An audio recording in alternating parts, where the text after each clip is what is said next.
Hello, everyone, and welcome to another episode of Conspiracy Corner.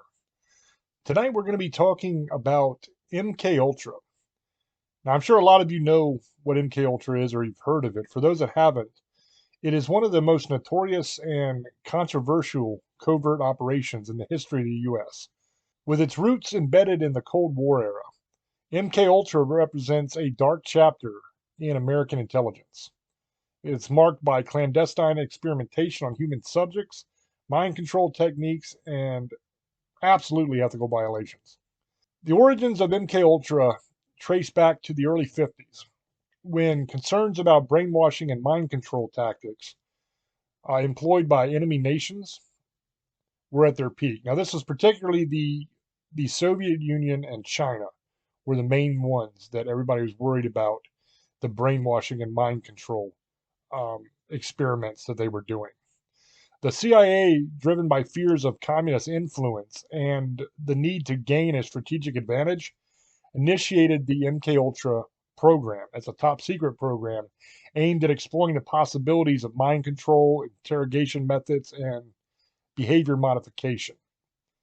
Officially sanctioned in 1953, MKUltra encompassed a wide array of experiments conducted across various institutions.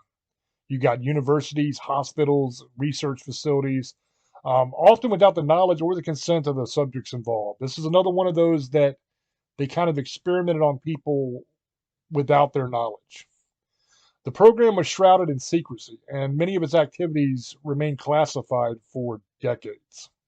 The experiments conducted under MKUltra were diverse and almost always ethically dubious.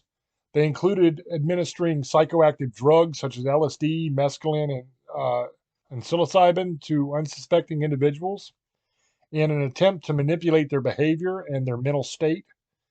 Other techniques explored under MKUltra included hypnosis, sensory deprivation, electroshock therapy, and the use of subliminal messaging to get people to do what they wanted them to do. One of the most famous aspects of MKUltra involved the covert dosing of unwitting subjects with LSD. These experiments were conducted under the supervision of CIA operatives and also scientists that they would contract to do that work. And they sought to explore the potential use of LSD as a tool for interrogation, mind control, and psychological warfare. The revelations of MKUltra's existence and all of the insane experiments that they were doing came to light in the 70s through investigations by congressional committees, including the Church Committee and the Rockefeller Commission. The hearings uncovered shocking details about the extent of the program's activities, the lack of oversight, and the ethical violations that were committed in the name of national security.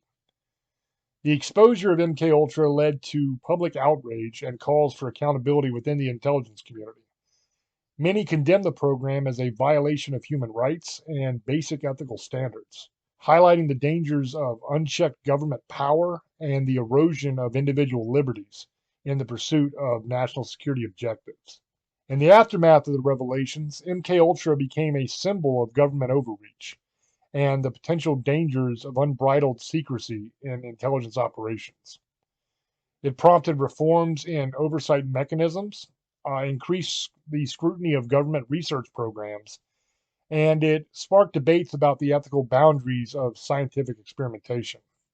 Despite the official termination of MKUltra in the 1970s and the declassification of many of its documents, there were still questions and controversies surrounding the program to this day.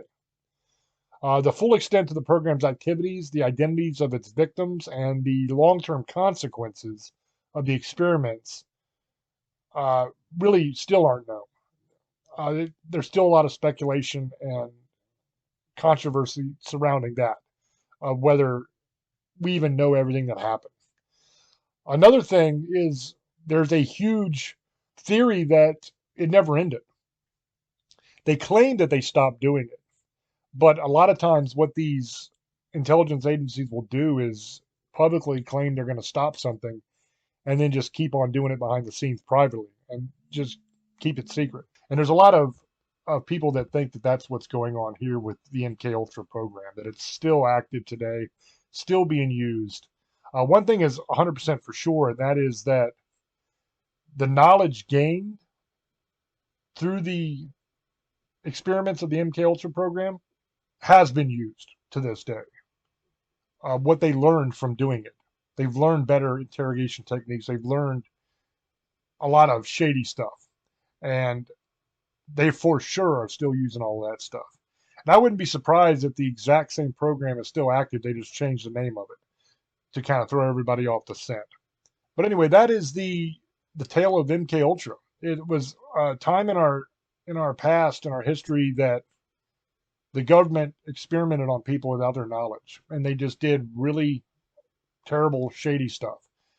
Uh, if you are a subscriber to my channel, then you've seen a lot of these kind of videos before on different things. I'm doing a whole horrific history series of videos now that are going to be a lot of this kind of stuff with people getting experimented on without them knowing, and the government doing it. So it's not something that is unheard of, and it's not something that's out of the realm of everyday business for the government, unfortunately. And that's something as citizens we really need to come to grips with and get a handle on. It's time that our government starts working for us again and stops all this shady stuff behind the scenes, because that's what makes the rest of the world hate us. Anyway, that's just my 2 cents. Let me know down in the comments section what you guys think. As always, it's up to you to make up your own mind, and I will catch you in the next one. Until I speak to you again, love many, trust few, and do harm to none. God loves you, and so do I. Bye-bye.